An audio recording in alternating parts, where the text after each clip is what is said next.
Oh, hey, looks like it's me. Hello, Big Bad Game-a-thon. It has been a while. I believe the last time I was here was when I ran Russian Game, and I honestly don't remember what year that was, but we did the thing, and now we're doing the thing again. Got a couple of wonderful arcade titles for you all. To go into a little bit of history about this one, both for myself, well, actually for the things, one for the game itself, two for me, and three for effectively everything Big Bad and Cuso Grande. I first learned this game post-pandemic. I originally didn't want to learn the speedrun, tried to learn the 1cc, but by learning the speedrun, I then learned the 1cc, and then it got easier. This game is very difficult for those that have never heard of it, and for those that have heard of it know how difficult it is. It's also, to my understanding, something of a one-time Cuso staple. I believe it's actually a very popular first-round pick for Cuso Grande. I've never seen a match of it myself, but I certainly believe those who have told me. All the way as high up as Brossentia. And yeah, this game's special. I do, for those that care about that sort of thing, I do have the Castlevania Dominus collection that just recently released the original port of this along with the remaster. But because I'm going from one game to another, playing both games within the same resource back to back just seemed easier. So we'll be playing this on main today. This is version K, which I believe is I can't remember if it's the Japanese or the European version. Definitely not the US version. US version's version M. It's very hard. I have 1cc'd it. It's not marathon safe, but it's doable. So that said, here we have good old Simon Belmont with his blue hair. We're gonna pop our credit in. Get our little Ghouls and Ghosts-esque story. So in this timeline, Simon's bride gets mega swiped. And we'll start our timer there for the sake of consistency. So we got a whip. We're using it. We want to get hearts. Hearts are really good. We need those for a couple things. First thing is for sub-weapons. Castlevania staple. A lot of people know how that works. The other thing that you're used for is refilling health. At the end of any given stage, however much health you have missing will then be refilled by the number of hearts that you have, and it'll just subtract from that. Also, this part sucks. It's,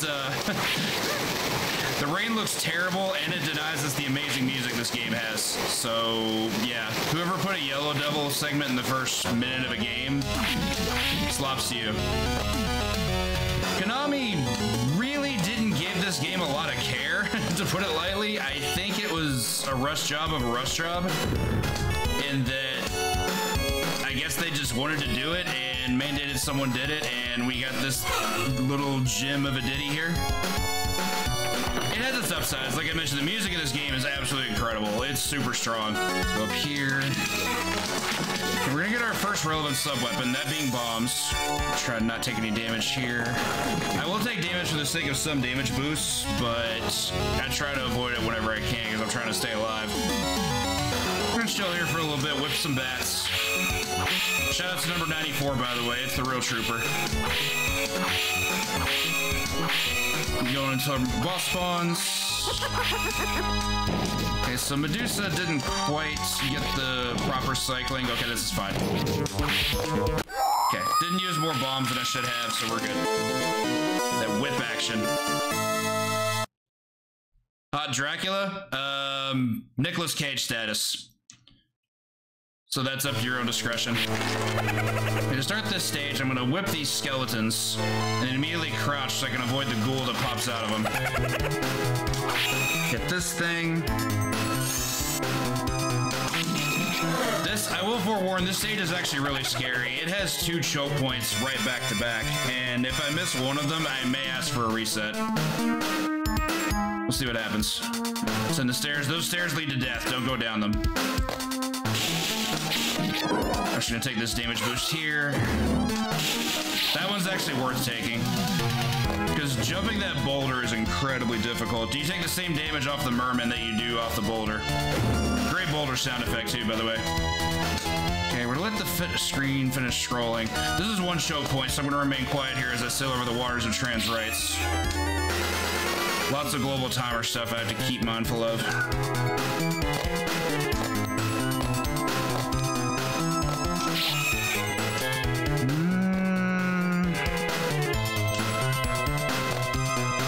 choke point 1 done. Choke point 2. Whew. Almost thought I was gonna miss that one. So we have stopwatch now. Stopwatch breaks this game in half, and it's why I didn't want to miss that. That's very much a choke point because you don't have another way to get stopwatch. So in this game, somewhat similar to how it works in the original Castlevania, stopwatch stops enemies in their tracks and lets you do stuff like that. What they didn't account for in this game, however, that we'll find out in the stage, is that the stopwatch also works on bosses, which is really busted. Here's just gonna be doing some platforming. We'll listen to this awesome jam. Dun, dun, dun, dun, dun. There's not too much to talk about through this segment until we get to the boss. That's when we get to really show what stopwatch is capable of. Stopwatch also only costs 2 hearts. It's a complete bargain. We'll be getting much use out of that. Sail over here. Watch that bat fly away. He will be missed. Okay, I'm gonna try to spawn the bone dragon over here to the middle. And that's the power of stopwatch. Just get to put him right there and just go kablamo. What's also cool is when you activate a sub-weapon in this game, you also get a melee attack along with it for free. It's a 2-in-1. So the first frame of activating stopwatch also activates a whip. In this case, Morningstar. We did get a melee upgrade. I forgot to mention that. Also, tell me if you recognize this song.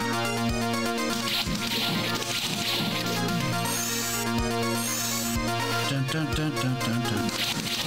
Sorry, I've been fighting these gender fluid flea people. Look at those shoes. They have some amazing red high heels. So here's a stopwatch bit. I'm gonna jump over here, activate stopwatch. It's gonna take me through this portal to fight these harpies, but because stopwatch is still active, the harpies despawn and we get to leave immediately. Isn't that wonderful? I also stopwatch as soon as I get out of the portal because I want to make sure that I can walk through here without any issues. If I don't, there's a ton of enemies and they're really difficult to avoid. Also, what's the name of this song? I forget. Doesn't matter. We're gonna get attacked by some food. Probably delicious food, but it doesn't matter because it's also dangerous. So stopwatch there. Get through all this. That damage boost is worth taking. I don't think you can interact with the silverware there. Another stopwatch to freeze the eyeballs. Go up this way. Down here. Okay, so I have to do a quick buffer here. So right, immediately left, left again, fall, take a hit. So we have our second melee upgrade. This is the Claymore. Stopwatch the Stained Glass Warrior and get to cleave him away with 8 hits. Prairie dogging it for sure. He's trying to find the bathroom. This is Simon's bathroom quest after all. Okay, so stage 4 is interesting. What's really cool about this stage? Again, it's a pros and cons thing. Pro, we can almost completely script this stage. There's not a lot of RNG. And you actually have to wait out the screen to be able to do that or else it kills you. Part of the jank of this game. Jump so I can avoid a bat. Okay, sometimes a bat spawns there. I want to make sure if it was going to happen, at least get a damage boost. Take out these mummies. Crouch, do 2 hits. Crouching gives you the best defense over the projectiles they throw. They can go high or low, but if they're high, they kind of curve low a little bit. So that's my weapon of choice. Okay, down over here. More over the seas of trans rights. Jumping over here. Also, this is my favorite music track in the game. Den of Worship is such a banger. I love the drums in particular. Okay, kill him. Do a neutral jump, kill this bird. Because he's a jerk. I wouldn't normally go for enemies on the lower platform, but I want to kill that flea person because he drops a 5-er. 5 hearts is a lot. Not a bad thing to have. Okay, go down here. I want to make sure I can kill this mummy. He drops his weapon on the top platform, I hope. Okay, good. We're set. No boomerang for me, thank you. Take this guy out. So here's the con of this stage. The boss of this stage is by far the worst thing in the game. It's a giant brown golem, and his color should tell you exactly what I think of him. We're gonna get a coin flip, essentially. He can start off by giving us a quick kill opportunity, which would be great, especially if I'm able to land it. If he doesn't, then I have to resort to backup strats, which requires manipulation, so I'm gonna be quiet during this. This is a choke point. might have it. Okay. Took one more cycle than I would have liked, but if the golem spawns his fist early, for some reason his hurt box is active and it's height dependent. It's really weird, but we got it there and I was able to take advantage of it, so good beats. Okay, onto our elevator. Even though it's not a beat 'em up, we still have an elevator. It's a Konami game. It's really, really fast, too. I'm gonna try and do this damageless.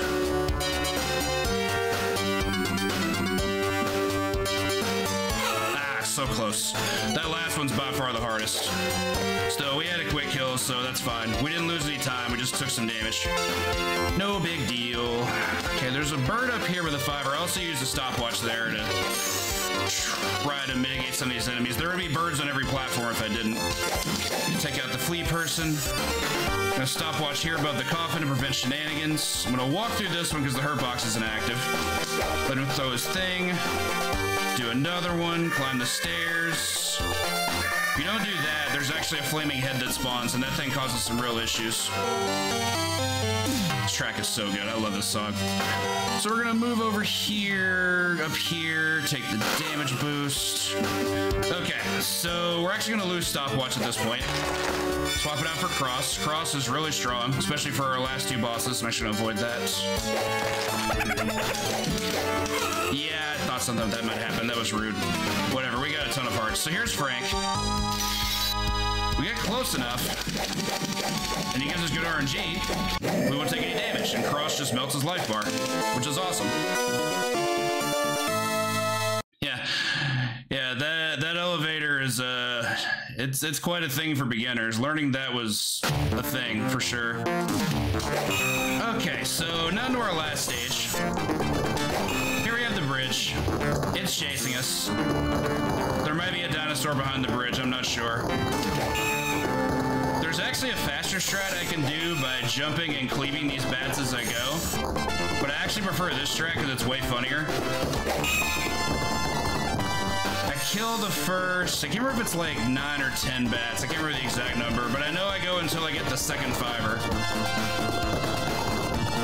Hit you.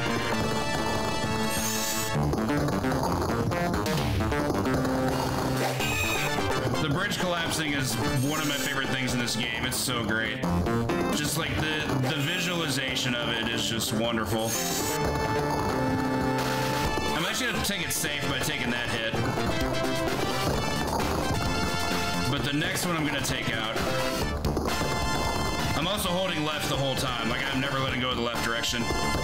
Would not recommend moving a diagonal because that kills your buffer. Like, you actually will stop moving left. And I'm just gonna take hits from the rest here. Believe it or not, I'm walking on air. I never thought I could be so free. Believe it or not, I'm just me. Oh, Simon has some serious claw grip in the toes of his boots, in case y'all didn't know. One more. That'll take us to the castle, nice and moldy that it is. Alright, here's our entrance. And from here, all we have is the Dracula fight. Once we fought the, what's effectively an auto-scroller there. It's a 2-phase fight. He's gonna spawn right here. We're gonna do a quick pivot, fire some crosses. Got a 1 cycle, very good. And then for the second cycle, we have the face of Nicolas Cage, as promised. Oh my goodness. End time. Now that is technically a 1cc, it's 1 loop. There are additional loops, and so we found the bathroom. We flushed the castle down the commode. Additional loops will go from here, but I'm going to go ahead and hit reset just to indicate that yes, we did in fact finish the game. 12:05 is a pretty good time. I actually just PB'd this game earlier this evening with an 11:54 from an 11:58, and my SGDQ runner this year was a 12:15. So 12:05 and Big Bad Game-a-thon, big thumbs up. Hope y'all enjoyed that, and again, thank you for the GGs. For anyone who may fear getting this in Cuso Grande in the future, I am available on Discord. Just come find me and I'll tell you what I can. That's going to be one game down, though. Appreciate y'all enjoying that after this quick swap.